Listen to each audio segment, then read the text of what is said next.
नमस्कार दोस्तों जब इस देश के लोग खुलेआम सड़कों के ऊपर उतरते हैं तो ऐसे में राजनीति नहीं आंदोलन होता है। और आंदोलन बंद कमरों से नहीं बल्कि खुलेआम सड़कों के ऊपर देश के आम लोगों के बीच होता है। इस भारत देश के भीतर में राजनीति भी क्या खुलेआम सड़कों के ऊपर लोगों के बीच आंदोलन की शक्ल में किया जा सकता है।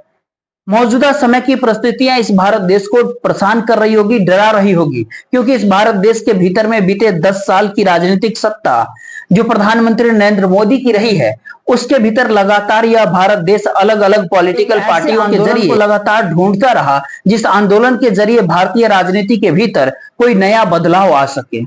लेकिन जब प्रधानमंत्री नरेंद्र मोदी देश की सत्ता में आए, उसी समय अरविंद केजरीवाल भी दिल्ली से आंदोलन करके राजनीतिक सत्ता के भीतर आ गए और आंदोलन इस भारत देश के लिए एक ऐसी कहानी में बदल गया कि जिसके पीछे भागने की इच्छा इस भारत देश के भीतर परिवर्तन करने वाले लोगों के बीच भी कम होती चली गई। क्योंकि एक तरफ दिल्ली के अरविंद केजरीवाल दिल्ली के सत्ता पर, वहीं दूसरी तरफ नरेंद्र मोदी इस भारत देश की। ये लड़ाई 2013, 14, 15 से जो भारत देश के भीतर आंदोलन और सियासत के शक्ल में शुरू हुई, क्या वह एक बार फिर से 2024 के भीतर नई करवट के साथ इस भारत देश के भीतर परिवर्तन की दिशा की एक नई लहर को बढ़ा सकती है? ये सवाल आज आपके सामने है। ये सवाल शायद इस भारत देश के भी सामने है, क्योंकि मौजूदा वक्त में इस भारत देश के भीतर किसी भी पॉलिटिकल पार्टी ने इतनी सफलता नहीं पाई। किसी भी राज्य के चुनाव में जितनी बड़ी सफलता आम आदमी पार्टी ने दिल्ली के भीतर पाई। जी हां, कल्पना करके देखिए कि 70 में से 67 सीट एक ही पॉलिटिकल पार्टी जीत जाए, कांग्रेस का सुपरा साफ हो जाए, भारतीय जनता पार्टी को केवल 3 सीटें मिले और ये परिस्थिति दूसरे चुनाव के भीतर भी आ जाए, 70 में से 62 सीटें आम आदमी पार्टी ही जीत जाए, 8 सीट भारतीय जनता पार्टी को मिले, कांग्रेस का फिर से सुपरा साफ नजर आए और इन परिस्थितियों के भीतर इस भारत देश के भीतर टकराते हुए प्रधानमंत्री नरेंद्र मोदी, उनके सामने खड़ा हुआ उसका पूरा विपक्ष जो लोकसभा चुनाव 2024 के समय एकजुट भी हुआ, उसके भीतर नाम ने भी इंडिया रखा। लेकिन यह सारे सवाल लगातार इस भारत देश के भीतर गूंजता रहा, उठता रहा, क्या यह भारत देश यह किसी आंदोलन के लिए तैयार बैठा है, या फिर दिल्ली के मुख्यमंत्री अरविंद केजरीवाल या फिर अन्ना हजारे के जरिए दिल्ली के भीतर जो आंदोलन हुआ था और उस समय आम लोगों के बीच घूमते टहलते आम आदमी पार्टी के नेता से पहले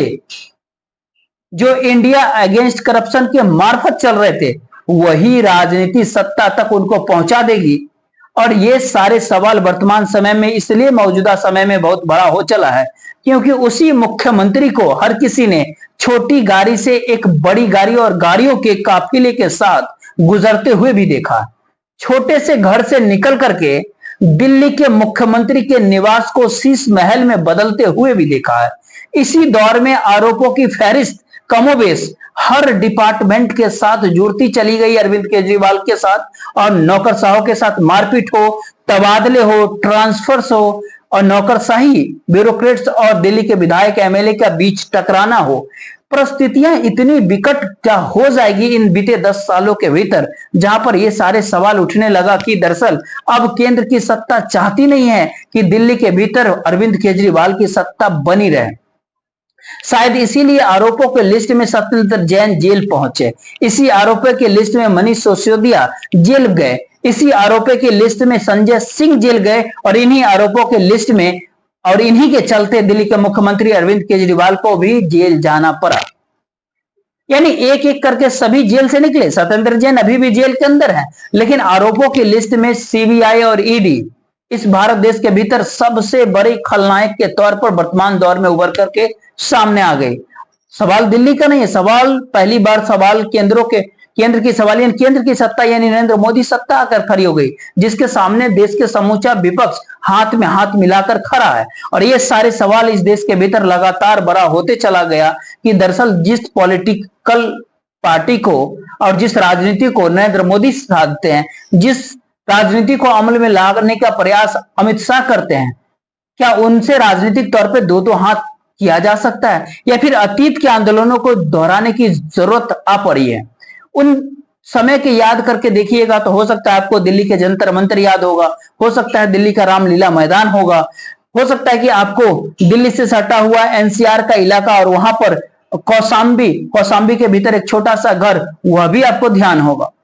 वो दौर वाकई बहुत अलग था, ये दौर वाकई बहुत अलग है। उस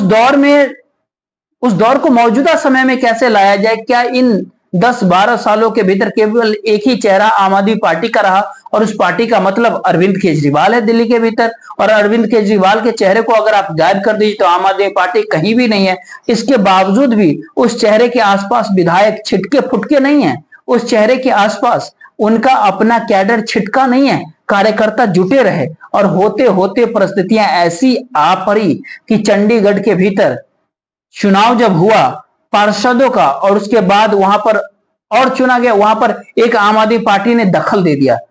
दिल्ली के भीतर म्युनिसिपल चुनाव हुआ, वहां पर उनकी सत्ता लौट करके आ गई। वहीं दूसरी तरफ कोई दूसरी पॉलिटिकल पार्टी नहीं, बल्कि इस भारत देश के भीतर में एक ही व्यक्ति के आसपास समूची भारत देश की राजनीति घूमर रही थी, और वो नाम देश के प्रधानमंत्री नरेंद्र मोदी का होता है। आज प्रधानमंत्री नरेंद्र मोदी का जन्मदिन होता है। जी हाँ, जिनकी ताकत 2014 के बाद से कैसी लगातार बढ़ती चली गई, यह देश से छुपा हुआ नहीं है। लेकिन आज सवाल इसलिए भी काफी महत्वपूर्ण है क्योंकि प्रधानमंत्री नरेंद्र मोदी की आज जन्मदिन है, और जन्मदिन के दिन दिल्ली के मुख्यमंत्री अरविंद केजरीवाल ने अपना इस्तीफा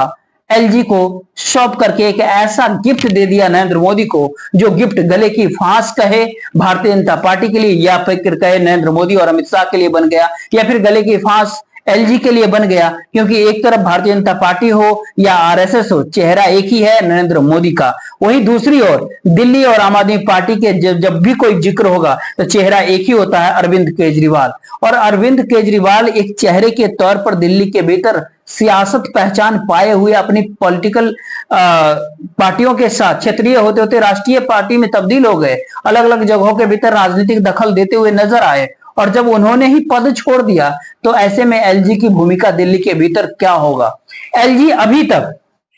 दिल्ली के जिन सारे मुद्दों को रोक रहे थे, एलजी के दफ्तर के भीतर करीब करीब 78 फाइलें पड़ी हुई है। दिल्ली के 14 डिपार्टमेंट से जुड़ी हुई 78 फाइलें, 6 और फाइलों का अगर जिक्र कीजिएगा तो ब्यूरोक्रेट से जुड़ी हुई फाइलें होती है, जो एलजी के दफ्तर के भीतर या फिर कहे उनके ऑफिस में पड़ी है, या फिर उनके मेज टेबल कुर्सी जो पे कहे उसमें पड़ा हुआ है। और दिल्ली का सरकार कोई काम इसलिए भी नहीं कर पा रहा क्योंकि सुप्रीम कोर्ट ने यह बात कहा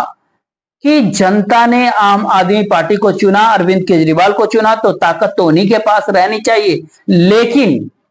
लेकिन अगर संसद चाहती है कि पावर उनके पास नहीं रहे तो फिर वह बिल लेकर के आ जाए और तमाम पावर जिसको सौंपना है सौंप दे, और एक क्षण, एक पल, एक दिन का वक्त नहीं लगाया और देश के प्रधानमंत्री नरेंद्र मोदी या फिर कहे भारतीय जनता पार्टी बिल लेकर के आ गई संसद के भीतर, जहां पर सारे अधिकार एलजी को सौंप दिए गए दिल्ली के। यानी ये कहे कि दिल्ली के मुख्यमंत्री अरविंद केजरीवाल की ताकत एलजी के हाथों में है? जी नहीं, ऐसा भी नहीं है। दरअसल अरविंद केजरीवाल के आंदोलन से राजनीतिक सत्ता को साधने की पूरी प्रक्रिया को अगर एक नजर देखिएगा, और मौजूदा समय में सियासी तौर पर एलजी के जरिए भारतीय जनता पार्टी ने अपने हाथों में थमा लिया। और ऐसे में सवाल है कि जब आतिशी को मुख्यमंत्री के पद पर लाया गया है, शपथ उन्होंने आतिशी अभी ली नहीं है, तारीख मुकर्रर की नहीं गई है, लेकिन अब स्ट्रेटेजी बननी है कि दिल्ली के एलजी की भूमिका दिल्ली के कामों को रोकने को लेकर या फिर साथ चल करके आगे बढ़ाने को लेकर के होने वाली है, या फिर कहे जिस राजनीति को साधने का काम एलजी को केजरीवाल के समानांतर खड़ा करके और ज्यादा ताकत दे करके जब उनको बड़ा किया गया, तो अब वो मौजूदा समय की राजनीति क्या कहेगी? क्योंकि दिल्ली के मुख्यमंत्री अरविंद केजरीवाल खुलेआम सड़कों के ऊपर लोगों के बीच निकलने के लिए तैयार हैं, और प्लान बहुत बड़ा होता है। उस प्लान के ऊपर हम बात करें उससे पहले नए मुख्यमंत्री आतिशी, जिन्होंने शपथ अभी तक लिया नहीं है, लेकिन इसका एहसास करा दिया कि दिल्ली के मुख्यमंत्री अरविंद केजरीवाल की राजनीति का मतलब था क्या, और उनके आंदोलन के दौर की परिस्थितियों से उनके मुख्यमंत्री बनने तक को लेकर के दिल्ली की आम जनता अगर उनके साथ खड़ी हो गई तो फिर दोबारा से वह परिस्थितियां दिल्ली के भीतर जीवित होने वाली है। ये संकेत आज आतिशी ने दिल्ली के भीतर दे दिया। केजरीवाल जैसा ईमानदार मुख्यमंत्री नहीं होगा तो दिल्ली में बिजली फ्री नहीं मिलेगी। अगर अरविंद केजरीवाल जैसा मुख्यमंत्री नहीं होगा तो सरकारी स्कूल नहीं अच्छे होंगे। अगर अरविंद केजरीवाल जैसा मुख्यमंत्री नहीं होगा तो मोहल्ला क्लिनिक बंद हो जाएंगे। अगर अरविंद केजरीवाल जैसा मुख्यमंत्री नहीं होगा तो महिलाओं को फ्री बस यात्रा नहीं मिलेगी। सुन लिए? तो अब दिल्ली के मुख्यमंत्री आतिशी होंगे, यही आतिशी अन्ना हजारे या फिर अरविंद केजरीवाल या फिर इंडिया अगेंस्ट करप्शन या फिर उस दौर की परिस्थितियों के भीतर आंदोलन की तर्ज पर उनका चेहरा कभी भी सामने नहीं था, क्योंकि वह उस समय आंदोलन से जुड़ी ही नहीं थी। यानी ये कहे कि सियासी तौर पर पहली बार दिल्ली की सत्ता उन लोगों के हाथों में है जो आंदोलन के भीतर शामिल ही नहीं थे। तीन चेहरे होते हैं जो आंदोलन के तर्ज पर 2013 से 2024 तक आप देख सकते हैं। उसके भीतर एक अरविंद केजरीवाल है जो अब मुख्यमंत्री नहीं है, इस्तीफा दे दिए। दूसरा चेहरा मनीष सिसोदिया का है जो डिप्टी सीएम बने, लेकिन वह भी डिप्टी सीएम अब नहीं है। तीसरा चेहरा गोपाल राय का है जो सामान्य तौर पर मंत्री तो है अभी, लेकिन अब पूरी की पूरी कैबिनेट डिसॉल्व होती है, नए मंत्रिमंडल में उनको शायद जगह नहीं मिल पाएगी, क्योंकि आंदोलन की शक्ल में चलने वाले चेहरे आंदोलन की तर्ज पर अब नहीं रहे।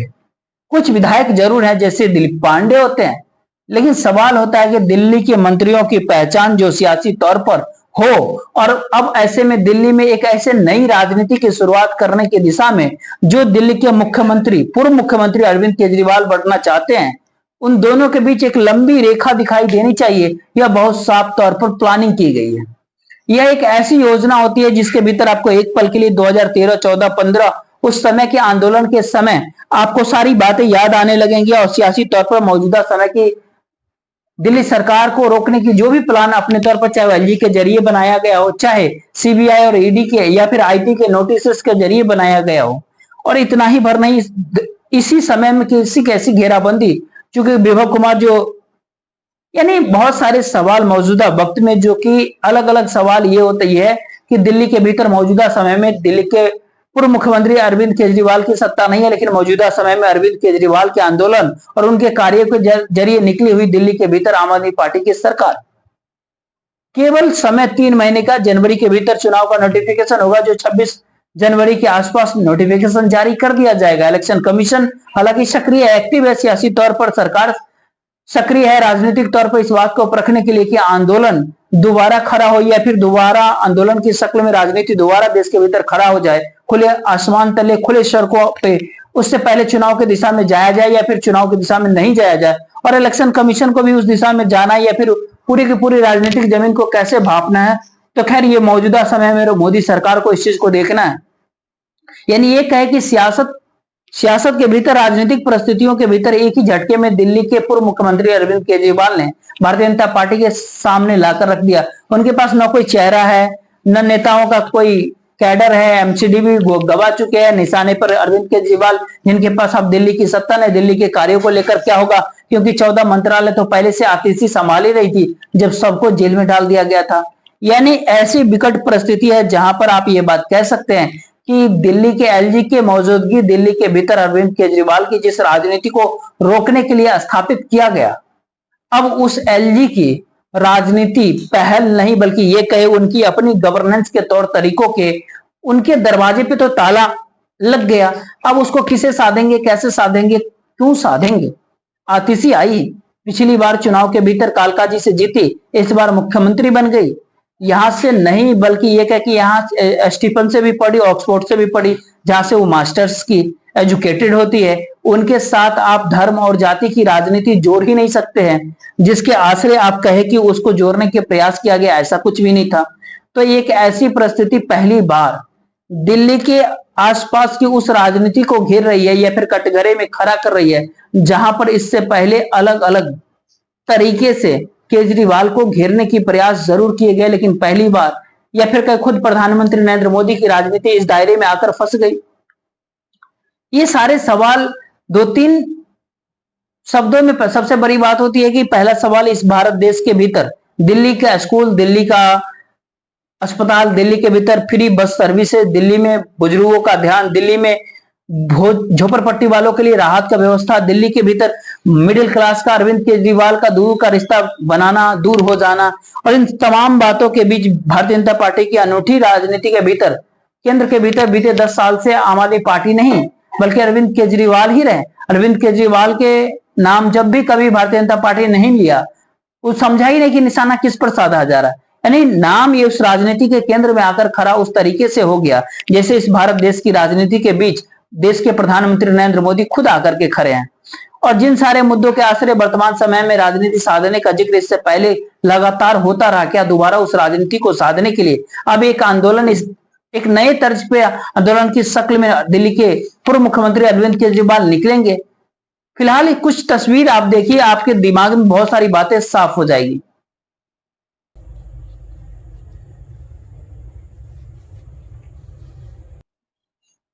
सच तो मौजूदा वक्त का यह होता है कि इस देश के भीतर आम आदमी राजनेताओं से काफी घृणा करता है। पॉलिटिशियंस उनको अच्छे लगते नहीं क्योंकि उसको यह पता है कि हर पॉलिटिशियन एक ही तर्ज का होता है। अरविंद केजरीवाल भी जब आंदोलन की शक्ल में दिल्ली के भीतर राजनीति में बढ़ने का कदम बढ़ा रहे थे, उस समय उनके निशाने पर जो टॉप 15 करप्ट नेता थे सभी कांग्रेस के थे। आज के दौर में वो कांग्रेस के साथ गलवैया डाले खड़े हैं। उस दौर में जो भी करप्शन का चार्जेस जिन भी नेताओं पे लगा है वो सब आज के साथ उनके साथ खड़े हैं। लेकिन भारत के भीतर सियासत को भावनात्मक तौर पर लेते समय राजनीतिक सत्ता तक पहुंचाने की परिस्थितियां इस देश के भीतर अक्सर आंदोलन की शक्ल में निकलती है और वो आंदोलन देश के आम लोगों के भावनाओं के साथ जाके जुड़ जाता है। इसीलिए दिल्ली में हुआ अन्ना का आंदोलन, 77 में हुआ जयप्रकाश नारायण का आंदोलन, या फिर इस भारत देश के भीतर मंडल की राजनीति भी एक आंदोलन की शक्ल में निकली जिसने इस भारत देश की राजनीतिक सत्ता को ठुकराया सत्ता पाने के लिए। और संपूर्ण क्रांति का नारा भी जेपी देकर, जयप्रकाश नारायण देकर चले गया। उस दौर में जेपी ने कहा था कम से कम अपने साथ जाति तुम न रखो, बहुतों ने जाति तोड़ो आंदोलन बनाया और अपने नाम से जाति को हटा डाला। लेकिन उसी दौर में मोहन प्रकाश कांग्रेस के नेता होते हैं, लेकिन उनका पूरा नाम हर कोई नहीं जानता। वो भी जेपी आंदोलन से जुड़े हुए थे और उनसे जब कोई बात करे तो इस बात को कहने से वो कभी कतराते नहीं है कि छोड़िए, उस दौर में जो जाति का विरोध कर रहे थे मौजूदा समय में वही अपनी जाति के नाम पर राजनीति करते हैं। तो फिर दिल्ली के भीतर आप जाति के नाम की राजनीति भी चूक हो गई, क्योंकि आतिशी की जाति और आतिशी के धर्म को लेकर के राजनीति आप साध नहीं सकते हैं। लेकिन वर्तमान समय के भीतर आंदोलन इस भारत देश की राजनीति को दिशा दिखाते आया है पूर्व से ही, और इसीलिए आने वाले दिनों के भीतर जब छोटी गाड़ी के ऊपर आपको दिल्ली के पूर्व मुख्यमंत्री अरविंद केजरीवाल नजर आएंगे, जो दिल्ली की बस्तियों में छोटी छोटी गाड़ियों के भीतर मारुति 800 के ऊपर जाते हुए आपको दिखाई देंगे, तो फिर क्या आप उस नीली पीली गाड़ी को याद करेंगे जो 2013, 14, 15 के भीतर वो घुमा करते थे? इस दौर में 2 कमरे के मकान में वो फिर से शिफ्ट करेंगे, क्या आपको याद आएगा कौशाम्बी के सरकारी घर या फिर उनके छोटे से घर में शिफ्ट होना? कहना चाहिए कि मैं ऐसा शीश महल नहीं बनाऊंगा, मैं शीश महल में ट्रांसफर नहीं होऊंगा। ये तमाम सारी बातें, या फिर इस दौर में तमाम राजनीतिक फेल हो गई जो ये बात कहती रह गई कि देश की जनता को हम क्या क्या देंगे। और इस देश के भीतर की राजनीति सच की परिस्थिति ये होती है कि जो भी ऐलान किसी भी पॉलिटिकल पार्टी ने किया, चाहे वो मुफ्त बिजली का हो, मुफ्त पानी का हो, लाभार्थी के तौर पर बैंक खाते के भीतर पैसा पहुंचाना हो, महिलाओं को कोई 1000 दे रहा है, कोई 1200 दे रहा है, कोई 1500, 1500 दे रहा है। यदि इसकी शुरुआत सही मायने में परखे समझे देखे तो दिल्ली के भीतर अरविंद केजरीवाल की उस राजनीति के साथ शुरू हुई जहां पर उन्होंने बहुत साफ तौर पे कहा था कि पैसा कॉर्पोरेट को क्यों, बड़े लोगों को क्यों, देश के आम लोगों को क्यों नहीं, जो रेवेन्यू मिलता है उसका बहुत बड़ा हिस्सा उनको क्यों नहीं दिया जा सकता है। और इस सियासत का कोई भी अंत नहीं था और ये धीरे धीरे करके इस भारत देश के भीतर आम लोगों के नसों में रेंगने लगा और एक ऐसी परिस्थिति भारतीय राजनीति के भीतर पहली बार उठने लगा और जहां पर एक बड़ा मुद्दा बन गया। इस मुद्दा को उठाने से कांग्रेस चुकी नहीं कि कॉर्पोरेट को 16 लाख करोड़ रुपए माफ और इस भारत देश के किसानों को कुछ माफी नहीं। ऐसे में विपक्षी नेता राहुल गांधी खुले तौर पे कह गए कि मैं आऊंगा सत्ता में तो सारा पैसा, उतना ही पैसा जनता के बीच बांट दूंगा, कमोबेश। यही राजनीति अरविंद केजरीवाल ने अपने तौर पर उस समय अपनाई। लेकिन सवाल यहाँ पर भारतीय जनता पार्टी या फिर आम आदमी पार्टी के भीतर टकराव का सवाल भी आया। आरएसएस ने भ्रष्टाचार के खिलाफ दिल्ली के पूर्व मुख्यमंत्री अरविंद केजरीवाल को उस समय में, उस दौर में उसको मदद किया था। उस आंदोलन को धीरे धीरे पनपाया भी। लेकिन उस समय में यह बात कहा जाने लगा कि भारतीय जनता पार्टी के भीतर कि क्यों नहीं अपने तौर पर अपने प्रयोग कर रहे होंगे। और तब उस समय उस दौर को याद कीजिएगा तो हिंदुत्व का एक शब्द भी नहीं था, हिंदू मुस्लिम का एक शब्द भी नहीं था। हम 2013-14 की आपके सामने बात कर रहे हैं जब नरेंद्र मोदी देश के प्रधानमंत्री पद के लिए चुनाव मैदान में थे। केवल विकास का जिक्र था। कांग्रेस निशाने पे उस समय थी, उसी तर्ज पे कांग्रेस निशाने पे थी जिस तर्ज पर आम आदमी पार्टी या दिल्ली के पूर्व मुख्यमंत्री अरविंद केजरीवाल ने उनको निशाने पे लिया था। उस समय में जो डेवलपमेंट विकास की जो पूरी प्रक्रिया थी, आज के दौर में वो पूरी राजनीति 180 डिग्री के भीतर विपरीत आके खड़ी हो गई और लगने लगा इस भारत देश के भीतर नफरत कोई फैला रहा है और उसके काउंटर के भीतर मोहब्बत की दुकान का जिक्र करते हैं अरविंद केजरीवाल के सामने राहुल गांधी। केजरीवाल की राजनीति फिसल रही है, केजरीवाल क्या उन वोटरों से दूर हो रहे हैं, तमाम सारी बात, और कहते हैं कि आसमान में मौसम बदलते रहे लेकिन राजनीति बदलती नहीं है, नेता बदलता नहीं है। तो क्या दिल्ली के पूर्व सीएम केजरीवाल ने 2015 के दाव को एक बार फिर से पुनर्जीवित करके 2025 में आजमाने की कोशिश 2024 के अंत से शुरुआत कर दी। जब उन्होंने सीएम पद से इस्तीफा दिया तो वो जान रहे हैं कि अभी भी उन्हीं परिस्थितियों के भीतर ये देश अटका हुआ, जब वो किसी समाज सेवी के तर्ज पर या फिर किसी आंदोलनकर्ता के तौर पर या फिर अपनी ईमानदारी के चोले को उठाए हुए तो देश के आम लोगों के बीच जाएंगे या दिल्ली के लोगों के बीच जाएंगे तो उनको वोट मिल जाएंगे क्या? ये तमाम सारे सवाल है। अक्सर कहा जाता है काठ की हांडी बार बार नहीं चढ़ती है, लेकिन नए मुख्यमंत्री भी आए तो उन्होंने कहा कि ये मुझे माला आप मत पहनाइए, ये मुख्यमंत्री का पद ही केजरीवाल के लिए, वही मुख्यमंत्री है, वही थे, वही रहेंगे। मैं तो केवल इस दौर में आई हूं जब केंद्र सरकार ने उनको फंसाया और सत्ता से दूर करने की पूरी चक्रव्यूह रचना रच डाली, इसीलिए मैं हूं। मेरा अपने सभी कार्यकर्ताओं से, सभी विधायक साथियों से, दिल्ली के लोगों से बस एक ही अनुरोध है, आप में से कोई मुझे बधाई मत दीजिएगा, आप में से कोई मुझे माला मत पहनाइएगा, क्योंकि मेरे लिए और मुझे लगता है सभी दिल्ली वालों के लिए ये एक बहुत दुख की घड़ी है कि दिल्ली के चहेते मुख्यमंत्री को आज इस्तीफा दिया है। हो सकता है आपके मन में बिहार के राबड़ी देवी याद होंगे, हो सकता है आपको झारखंड के चंपई सोरेन आपको याद आ गए होंगे, हो सकता है बड़ा गेम दिल्ली के भीतर भी आती इसी को लेकर के। बाकी देखते रहिए। जय हिंद।